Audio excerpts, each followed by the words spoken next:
Like and subscribe on the way in the door.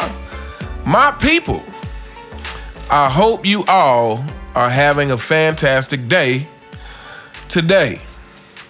Really quick, I want to give a shout out to at GTracy82 for the $5 super thanks.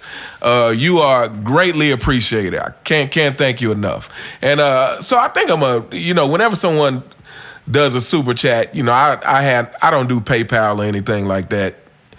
But whenever someone does a super thanks, I am gonna read the comment on the show. So at GTracy82, he says, fanboy Fridays are the best. Keep the content coming, Uncommon Sense. Can we get a video on the forgotten failures of LeBron? For example, the 2007 finals, 2009 Eastern Conference finals, the 2010 semis, the 2021 first round, and the 2022 season.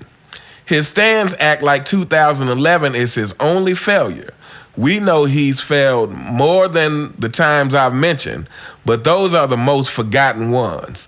Thanks. And absolutely, I'm actually working on a video about some of LeBron James' failures, and I will make sure to touch on those as well. But again, shout out to at GTracy82. Again, greatly appreciated. And now let's get on to today's topic. Today's topic is Michael Jordan is the exception, not the rule. I think we can say this all across the board, but I just did a video on Michael Jordan's usage rate, and again, players who have the highest usage rate typically don't win championships. Michael Jordan did it 5 out of 6 times. And I'm pretty sure the year he didn't, which was his first championship, I'm pretty sure he came in second. Anyway, this video right here is about something we all know. But I just want to kind of drive this point home a little bit more. Michael Jordan defied conventional wisdom in so many ways. But one of the biggest ways we all know is the thought that you could not win a championship without a big man. Now, Michael Jordan changed many things in the NBA. In other words, there are things that Michael Jordan changed that have not been the same since he came into the league. For instance, monetarily, Michael Jordan changed the economics of the NBA so that it was never the same since. The amount of money they are making because of Michael Jordan is ridiculous, considering that these players feel they don't have to earn it. What else? Nike. Jordan came to Nike. Nike has never been the same since. But there are some things that Jordan came and things were only changed while he was in the league, while he was winning championships. And one of those things is you can't win without a dominant big man.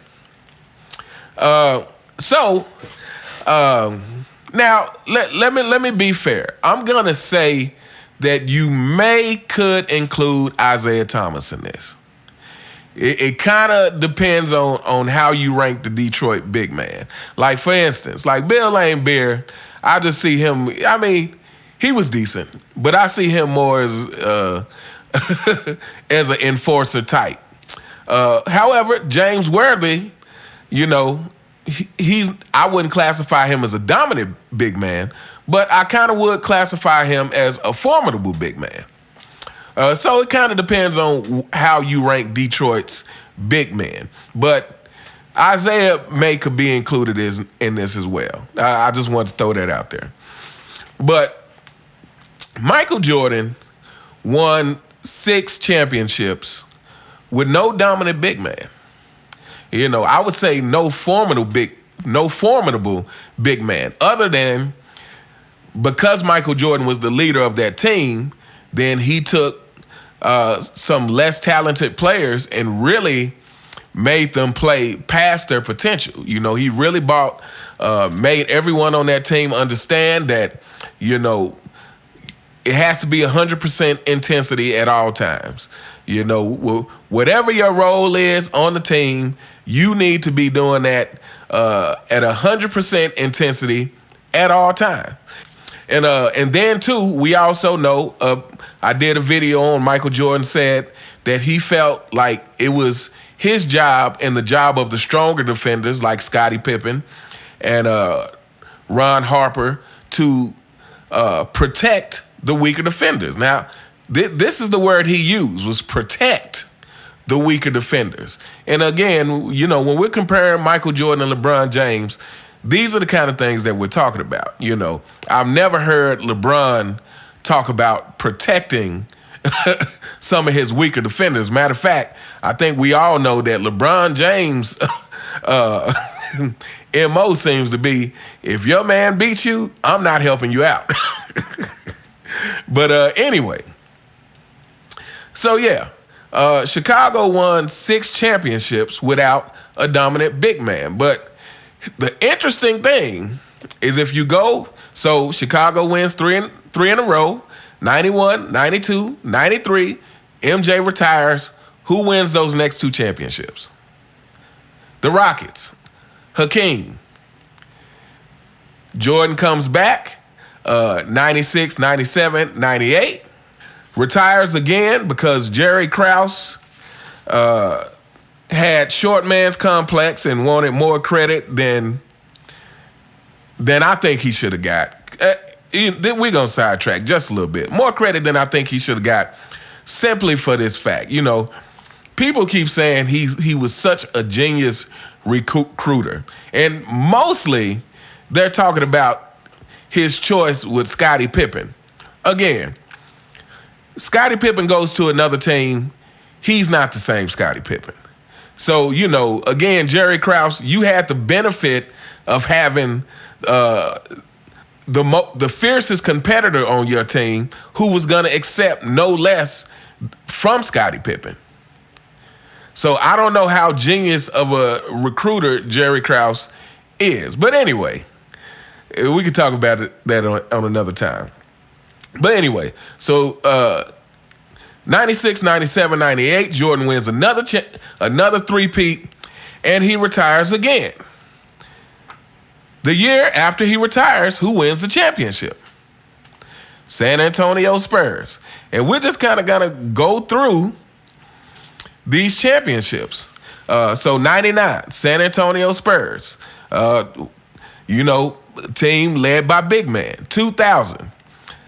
2000, 2001, 2002 was all LA, and we know Shaq was on that team and Kobe. 2003, back to the Spurs. In 2004, we got the Pistons with Rasheed and Ben Wallace. 2005, we got the Spurs again.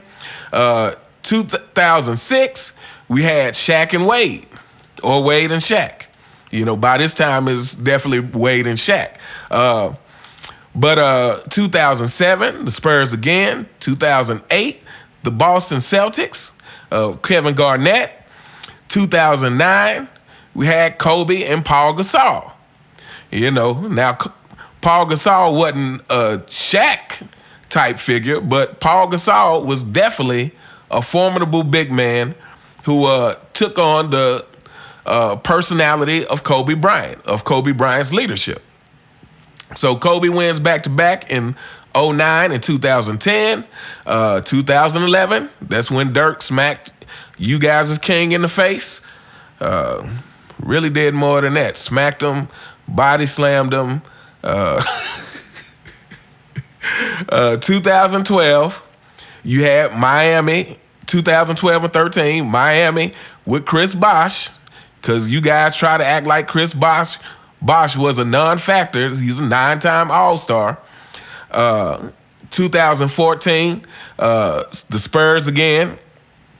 2015, Golden State. Now, I would say Golden State is probably the only other team to really capitalize without a formidable big man.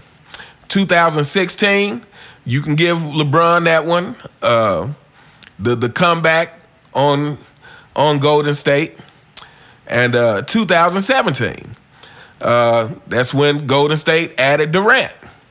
And while Durant might not function as a traditional big man, he's a big man who got some handles and can shoot and, has obviously studied Michael. So, that makes him more than formidable. That makes him, he's one of the greatest scorers of this generation.